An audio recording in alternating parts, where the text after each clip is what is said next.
Dick introduced me to a fellow who had just arrived on the beach. This is a friend of my dad's, Juan Pedro Gonzalez, the Minister of Agriculture here in Mexico. But before he could finish introducing me, I said in a startled voice, Juan Pedro. Schaffhausen Juan Pedro, and he simply put his hand over his mouth in disbelief. How on earth do you two know each other? Dick asked in amazement, and I said, we were roommates at school in Switzerland when we were very young. This is unbelievable. Dick left us alone for a few moments to get reacquainted under the guise of needing to do some party prep. I remember Juan Pedro, but where did the Gonzalez come from? In this part of the world, if you look Indian and you speak Spanish, you can buy a citizenship in any country from Mexico to Patagonia for the right price. A little more of the right price and you can buy yourself a nice political career. Why the Mexican Minister of Agriculture? And he replied, I have a sister who is a Bolivian mother superior and a brother who is due to be the next president of Brazil. Do you remember the last thing I said to you when we parted company? Let's meet again after we've changed the world. And he replied, perhaps we just met a little earlier than I expected.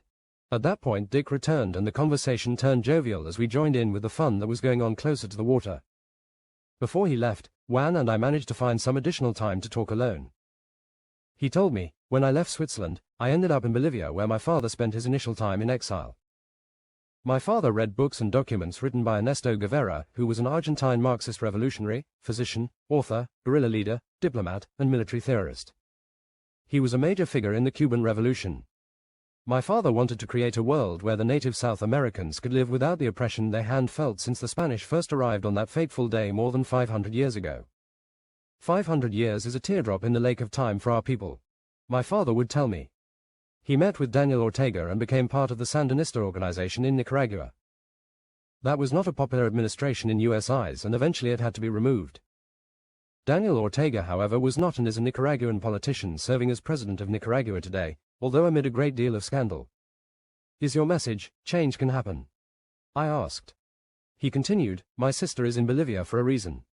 If you know South America at all, you would have heard stories from Bolivia and the epic quest for independence and freedom for its indigenous people. Those people have been abused since the time of the Spanish conquistadors arriving from Cuzco and Asuncion to take control of the region in the 16th century. Under Spanish colonial rule, Bolivia was known as Upper Peru and administered by the Royal Audiencia of Charca. 100 years ago, after a 15-year war resulted in the creation of the Bolivian Republic, named for their liberator Simon Bolivar, occurred. The cultures of the indigenous peoples of Bolivia were developed in the high-altitude setting of the Altiplano with low oxygen levels, poor soils, and extreme weather patterns. Much of the pre-Columbian population was concentrated in the Altiplano valleys of Cochabamba and Chaquisaca. Their people lived near Lake Titicaca almost 10,000 years ago. Today they're forced to work in primitive conditions in the mines or feudal estates, denied access to education, economic opportunity, or political participation. Like most economies based on slave labor, it grew impressively, but demands for greater political freedom once again plunged Bolivia into turmoil. The basement of the Ministry of the Interior was known as the Horror Chambers, where more than 2,000 political prisoners were held and tortured. During that period there were coups, countercoups, and even caretaker governments. Finally, 30 years ago, General Luis Garcia Meza carried out a ruthless and violent coup to install a government that was notorious for human rights abuses, narcotics trafficking, and economic mismanagement. That was around the time my sister joined the order and began the struggle. My father left for his Central American training with Daniel Ortega at that time as well. Relations with the US, which under Carter and Reagan refused to recognize Garcia's government and later even convicted him for his crimes in absentia, were not good to say the least. Hyperinflation reached an annual rate of 24,000% and coined the phrase, galloping inflation. Finally, when President Hugo Banzer retired 20 years ago due to lung cancer, it opened up an opportunity for indigenous peoples to enter the political fray.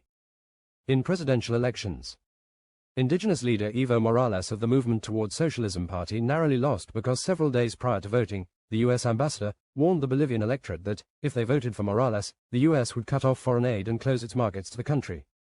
Nice move, US. The rest of the world loves you.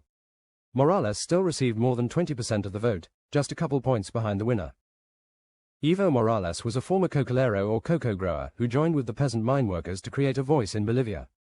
My sister was very much part of that struggle.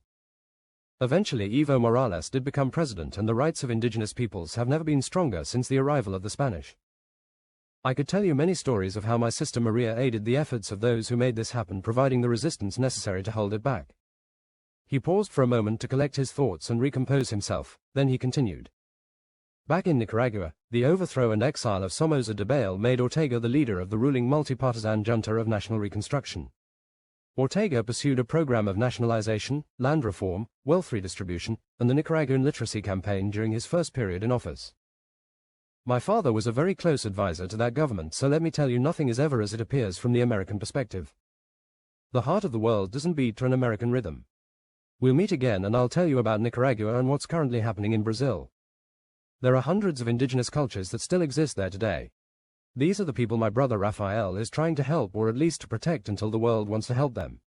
Quote, "And what are you going to do for Mexico?" I asked.